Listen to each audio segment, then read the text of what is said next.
یه موجودی دیدم با قد کوتاه، کلا 3 وجب بیشتر نبود.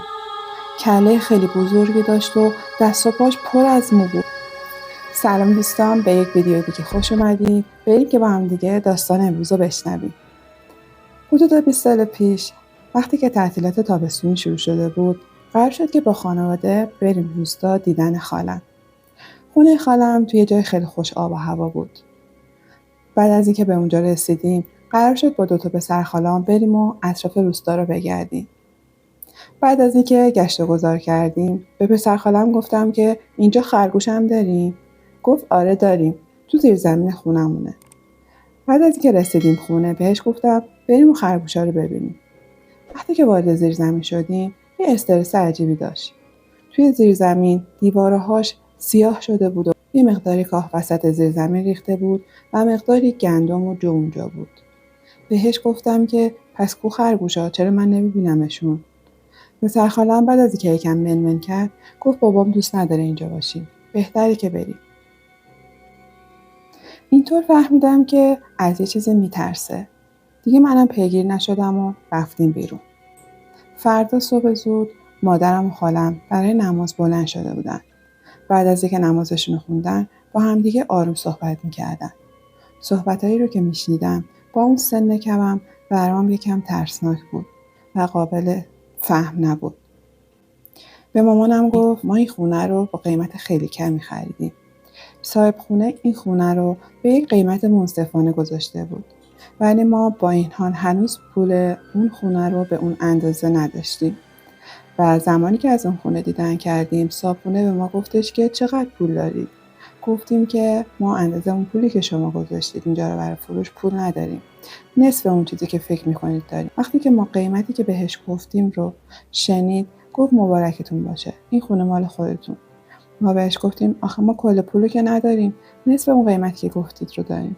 گفت مهم نیست، این خونه مال شما، مبارکتون باشه. بهش گفتیم که بهمون فرصت بده تا لااقل بقیه‌شو بهت بدیم، اما قبول نکرد و هم میگفتش که من دیگه پولی از شما نمیخوام، این خونه برای شما و مبارکتون باشه.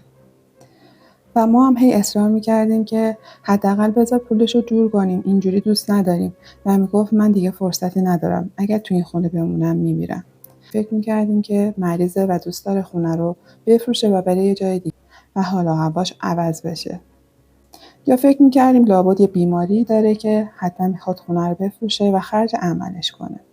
به هر حال ما دیگه اون خونه رو خریدیم و توی خونه ساکن شدیم. یه روز از همسایه‌ها پرسیدم که قضیه این خونه چیه؟ چرا صاحب خونه رو زود فروخت به ما؟ همسایه‌ها گفتن که همه چیز عادی بود. تا اینکه این خانواده کم کم رفت آمدشون رو با بقیه قطع کردن و خیلی کم و کم به بیرون می اومدن. یه چند روزی می شد که دیگه از خونه بیرون نیومدن و بعد از چند روز این خونه رو فروختن به شما. ما هم نفهمیدیم چی شد. طبقه پایین از اولش هم پر از کاه و خرگوش بود و انگار که دیوارها دوده گرفته بودن و اینجوری نشون داده می شد که قبلا اینجا نون می پختن. ما هم مقداری گندم و برنج اون پایین گذاشته بودیم و چند تا مرغ هم داشتیم که اونجا تخم می‌ذاشتن. هر بار میرفتم تو زیر زمین تا یه چیزی بیارم، حس می‌کردم که یه چیزی با سرعت رد میشه، ولی من دقیقاً نمی‌دیدمش و فکر می‌کردم که همون خرگوشان که یهو تا ما رو می‌بینن میرن زیر کاه و قایم میشن.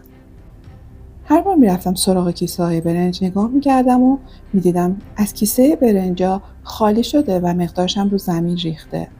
بعضی وقتا هم می‌دیدم که مقداری از گندمام روی زمین ریخته و ادامش تا مسیر زیر کاه‌ها میرفت. هر بار میرفتم تو زیر زمین که یه چیزی بیارم، یه دفعه نگاه می‌کردم که یهو از جلوی چشمام یه چیزی سری رد میشه. وقتی که میرفتم سراغ کیسه برنج و غلات، به خصوص گندم، میدیدم که درشون بازه و ازشون روی زمین ریخته. بعضی وقتا که درشون محکم میبستم، روز بعد که میومدم میدیدم از یه جای این گونی سوراخ شده و از اون سوراخ گونی برنجا ریخته بیرون. و انگار کسی که دستشو میکرد تو کیسه ها دستش کثیف بود، چون دور کیسه ها زرد شده بود. با خودم میگفتم آخه مرغ و خروسا که از این چیزا نمیخورن، خرگوشا هم که اصلا از این چیزا دوست ندارن. وقتی که به علی و بچه ها میگفتم، همه با هم میخندیدن و حرفمو باور نمیکردن. روزها همینطوری پشت سر هم میگذشت و هر روز یا در کیسه ها باز بود یا کیسه ها سوراخ شده بود. حساب تخم مرغ هم داشتم. هر بار کم میشدن ولی هیچ کس باز حرفمو باور نمیکرد. حتی از تخم مرغا هم بر می داشتن. حساب تخم مرغا دستم بود. ولی هر بار که می رفتم و می شمردمشون می دیدم دقیقا از تخم مرغا هم کم شده. کم کم خوابای عجیب من شروع شد. چیزی که تو خواب می دیدم هیچی از اندامش معلوم نبود. فقط مو بود و سیاهی بود. و مدام یه جمله رو با خودش تکرار می کرد. اینجا نیا. اگه بیای تو هم باید از اینجا بری. 1 هفته داخل انباری نرفتم. و دیگه از اون خوابا نمیدیدم. یه روز غروب رفتم به زیرزمین. رفته بودم که تخم مرغ بردارم. ولی دیدم که کنار مرغا هیچ تخم مرغی نیست. در صورتی که من 7-8 تا مرغ داشتم و بعد از 1 هفته باید حداقل 40 تا دونه تخم مرغ به من میداد. ولی هیچی نبود. کیسه آرد و برنجم باز شده بود و طبق معمول روی زمین ریخته بود. در کیسه ها رو که باز کردم داخلشون جای یه دست بود. به اندازه یه دست نوزاد. برامو صدا کردم. بهشون گفتم نگاه کنید جای یه دست رو این کیسه برنجه. که وقتی به من نگاه کردن گفتن که مانند جای پای مرغا هستش که رفتن داخل کیسه برنجا و کیسه آردا. بعد بهشون گفتم پس تخم مرغا کجان؟ پسرم بهم گفتش که حتما که مرغا نباید برامون تخم بذارن. گفتم خب پس چی دیگه؟ دیدم که پسرم یه گوشه انباری وایسادن و دارن با هم پچ پچ میکنن و صداشون خیلی ضعیف بود و من از حرفاشون چیزی نمیفهمیدم. ولی معلوم بود که یه چیزی هست و دارن از من یه چیزی رو مخفی میکنن. همون روز مرغ خروسامو آوردم بالا و دم کپر که بالا ساخته بودیم چند تا لونه براشون ساختم. پسرم بهم میگفتم ماما خواهشاً نرو تو زیر زمین. وقتی میری تو زیر زمین و میای روی کاه و بوی مرغا رو میگیری و حال ما رو به هم میزنه. لطفاً نرو تو زیر زمین. میدونستم که اصلاً همچین چیزی نیست و فقط میخوان که من پایین نرم.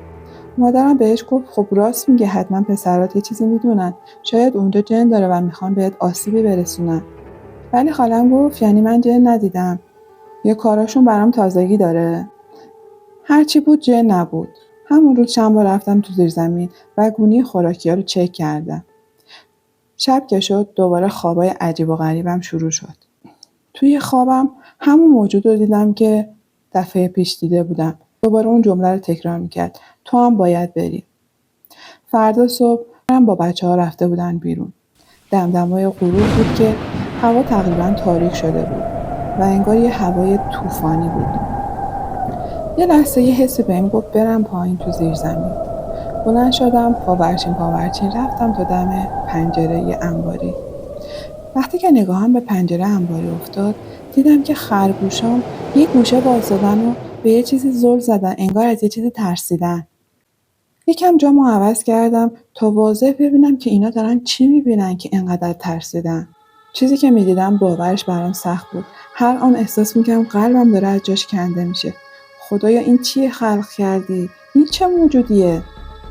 یه موجودی دیدم با قد کوتاه، کلاً 3 وجب بیشتر نبود. کله خیلی بزرگی داشت و دست و پاش پر از مو بود. دماغش حالت آویزون داشت و چشماش خیلی سرخ بود. اصلاً لب نداشت. دندونای بالا پایینش هم مشخص بود. موقع راه رفتن میپرید. از ترس تنم لرزید. برگشتم بالا و در اتاقا رو قفل کردم. قلبم خیلی تون تون میزد. بالاخره بعد از چند ساعت علی و بچه‌ها برگشتن. تا منو دیدن بهم گفتن مامان چرا رنگت پریده؟ چی شده؟ اصلا نمیتونستم صحبت کنم. انگار زبونم بند اومده بود. بعد از چند ساعت تازه شروع کردم کم کم براشون ماجرا رو تعریف کردم. که یکی از پسران بهم گفت مامان باز خیالاتی شدی؟ بهت گفتم که تو زیر زمین نرو. که یهو علی سرشون داد زد و گفت چرا به مامانتون نمیگید که اون پایین چه خبره؟ بچه‌ها گفتن بابا شما دیگه چرا؟ اون پایین که خبری نیست. بابام گفت بس دیگه. بهش حقیقت رو بگید. اگر نگید خودم بهش میگم. محمد بهم گفت مامان ما نمیخوایم کسی آسیب ببینه. نه دلم میخواد تو آسیب ببینی، نه کسایی که اون پایین زندگی میکنن. اینو که گفت تنم لرزید و گفتم کی پایین زندگی میکنه؟ چرا به من تا الان نگفتی؟ گفت اولش مطمئن نبودیم. خودمونم دقیقاً نمیدونستیم چیه. بعدا مطمئن شدیم که اونا آدم کوتوله‌ان و توی زیرزمین زندگی میکنن. من که شوکه شده بودم بهشون گفتم خب چرا از اول به من نگفتید؟ گفت خب نمیخواستیم خبر کسی بفهمه، چون اگه این خبر رو میفهمیدن از همه جا میخواستن بیان اینجا و اینا رو نگاه کنن. من که زیر پتو بودم و داشتم این حرفا رو گوش میدادم، با خودم گفتم حالا فهمیدم که چرا اون روز دوست نداشت تو زیر زمین بمونی. 6 ماه بعد از این قضیه یه خبر خیلی بدی بهم رسید. خبر رسید که خالم توی همون انباری وقتی که داشتن اون میپخته آتیش گرفته و انقدر شدت آتش سوزی زیاد بوده که هیچی از جسدش باقی نمونده بوده جز یه مشت چربی. خبرش خیلی برای ما دردناک بود. از طرفی هم میدونستم که خالم زن غیر حرفه‌ای نبود، خیلی بلد بود که نون بپزه. محال بود با یه دونه تنور کوچولو و یه ساج که روش راحت نون میپخت اینجوری آتیش گرفته باشه و تا این حد از بین بره و نتونه از اون انباری بیاد بیرون. بعد از قضیه فوت خالم، شوهر خالم و بچه‌ها دیگه تو اون خونه نموندن و اون خونه و اون پنجره رو مهر و موم کردن و از اون خونه واسه همیشه اومدن بیرون. خب دوستان، این برنامه به پایان رسید. امیدوارم که از این داستان خوشتون اومده باشه. مثل همیشه منو لایک کنید، کامنت بذارید و اگه سابسکرایب نکردید دکمه قرمز سابسکرایب رو بزنید. دوستتون دارم. خدا نگهدار.